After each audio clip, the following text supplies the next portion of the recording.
What's going on, everybody? My name is Aiden and welcome back to another video. Ladies and gentlemen, as of now, for me, it is 2024, and before we get into the main topic of this video, I'd like to wish you all a happy new year. 2023 for many has been a rough one. Not been a great year for most. Some, it might have been the best years of their life, but I think we can all agree in terms of what's happening around the world, 2023 has been a disaster. So look, prayers up. Hopefully 2024 can be a better year for everybody involved, and hopefully as well for all of you guys watching this video. Hopefully 2024 can treat you a lot better than 2023 has. But now, moving on into the sports topic and the, I guess, NBA related topic today. As of now, there is a big trade going around that, you know, OG Anunoby to the New York Knicks, RJ Barrett to the Toronto Raptors. I want to discuss the importance of that trade and what that trade could mean for Zach LaVine and the Chicago Bulls in the future. There's a lot to decipher from that. And again, it's very surprising to actually see another big trade happen before the Zach LaVine trade, considering how public Zach LaVine's trade rumors have been.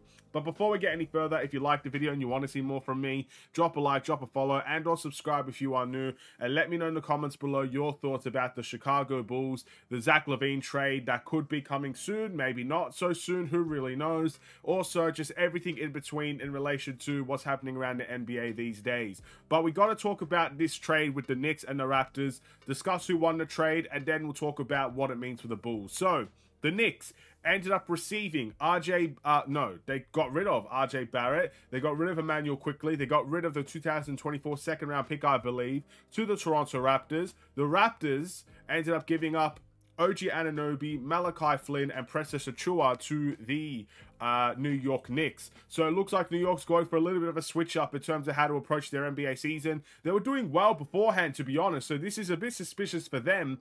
But they might believe OG Anunoby could get them over the top. And OG Anunoby is a very solid player. Move to the Toronto Raptors side of things. RJ Barrett, a team, you know, he supported the Raptors most of his life, if not all of his life, I believe. And he's going to be returning home to Canada to play for his home team. I think it's a very good situation for RJ Barrett. Plus, Emmanuel quickly, it's a heck of a point guard, up-and-coming point guard that I think the Toronto Raptors need. So in terms of who wins this trade, I think on paper, the Knicks might win this trade because I think OG Anunoby is a fantastic two-way player. Some may call him a little bit overrated. I think he's having a tad bit of a down year this year, but still is capable of taking the New York Knicks to the next level on both ends of the ball. A fantastic three-point shooter on his night. A very solid defensive player as well. He's a forward. A lot of people are looking at forwards these days. The New York Knicks, I think, did well in acquiring this type of player. Now, it really just depends as well, because I believe he is going to be on an expiring contract, if I'm not mistaken. How much are they willing to pay OG Anunoby once this season comes to an end? That's going to be an interesting topic, and it's going to be interesting to see if OG Anunoby sticks around in the first place. We'll wait and see what happens there. But ultimately, a good player, and I think the Knicks just want to pick a different direction. We'll see if that direction works out for them. The Raptors, look, I think with the Raptors, this is more of a storyline than anything, because I think OG Anunoby is the best piece in this trade package. RJ Barrett is a solid player, averages 18 points per game, but I think it's on fairly poor efficiency, not great from the three-point line. He was a good defender a couple of years ago. People are arguing if he's a good defender this year, but he's having a better year, I would say, this year compared to previous, but a lot of people are not necessarily too high on RJ Barrett as of now. Emmanuel quickly is a heck of a player, and I feel like, again, this could be one of the situations where you look at the Toronto Raptors and you're thinking RJ Barrett is the centerpiece, whereas Emmanuel quickly could be the guy that actually really looks to be what makes the Raptors win this trade. But ultimately, I don't see a loser in this trade. I really don't.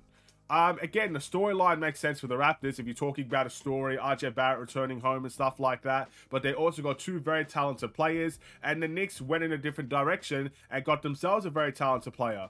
I think we need to stop saying this team wins the trade and this team loses the trade. Sometimes both teams can win a trade, and that's kind of how I truly feel towards this instance. If I had to pick one team that wins this deal, I would say the Knicks have won it, because I still feel there is more for them to do, and that is something we'll wait and see about. But I think both teams did okay in this trade. Just a little bit of a different way to spice things up for both teams, let's say.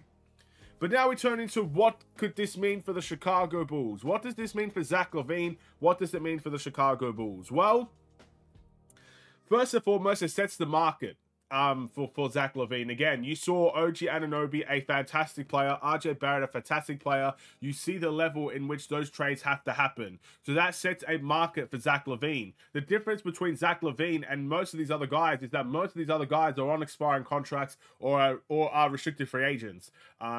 You know, Zach LaVine isn't. Zach LaVine has a long-term contract with the Chicago Bulls, making a heck of an amount of money, but it does set the market. So at least now, with the first trade out of the way, from a big trade out of the way for the NBA, maybe outside of James Harden, but James Harden was a little bit of a different story.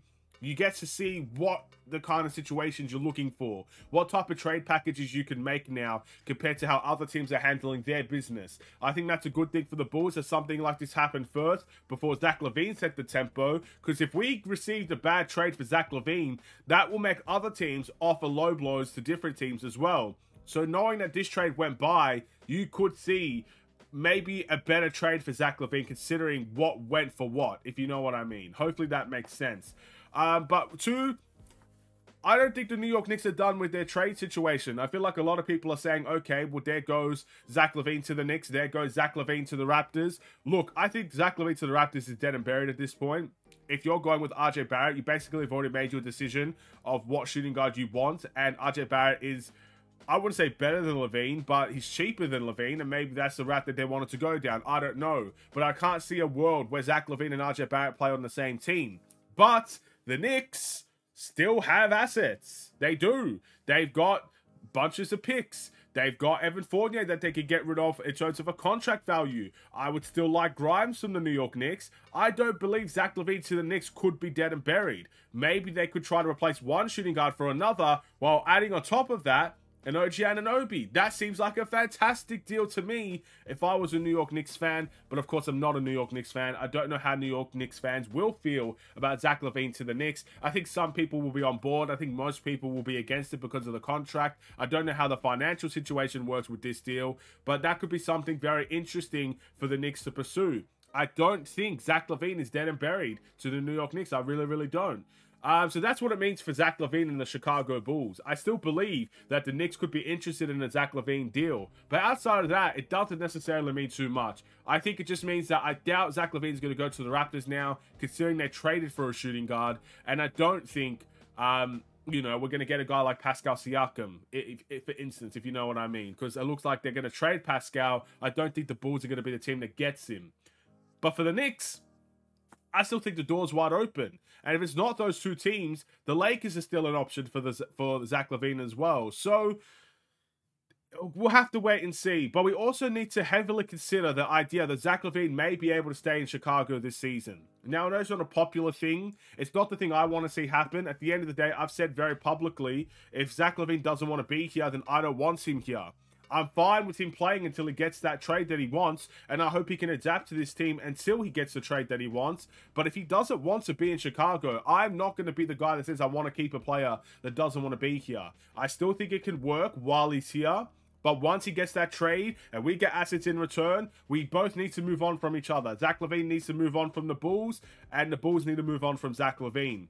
But if we can't get a trade that actually makes sense for the Chicago Bulls right now this season, I don't see it as impossible for the Bulls to say, hey, look, you are here for the next 4 years. We will find a trade for you. But if we can't get what we want this season, we are not going to rush it. And we are going to play things on our terms rather than Zach LaVine's terms. Zach LaVine has his agent. He has everything in his favor in terms of where he wants to go. The teams that are interested is interested in him and everything in between. I get that.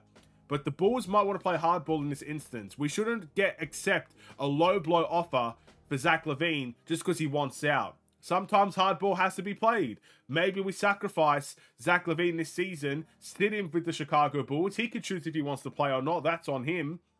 And see what happens. Maybe that's a situation we could possibly go down. I feel like that situation is a little bit more unlikely. I do feel like we trade Zach LaVine this season, but we shouldn't be ruling these types of things out. What do you guys think? We're going to end this video here. Thank you for watching. Drop a like and a follow. And or subscribe if you are new. And I will see you in the next Chicago Bulls related video. Happy New Year, everybody. See you in 2024. Once you all come and keep up. You know what I mean? Come from the future and whatnot. Have a wonderful and safe day. Stay safe, stay healthy. Stay tuned for more. Take care.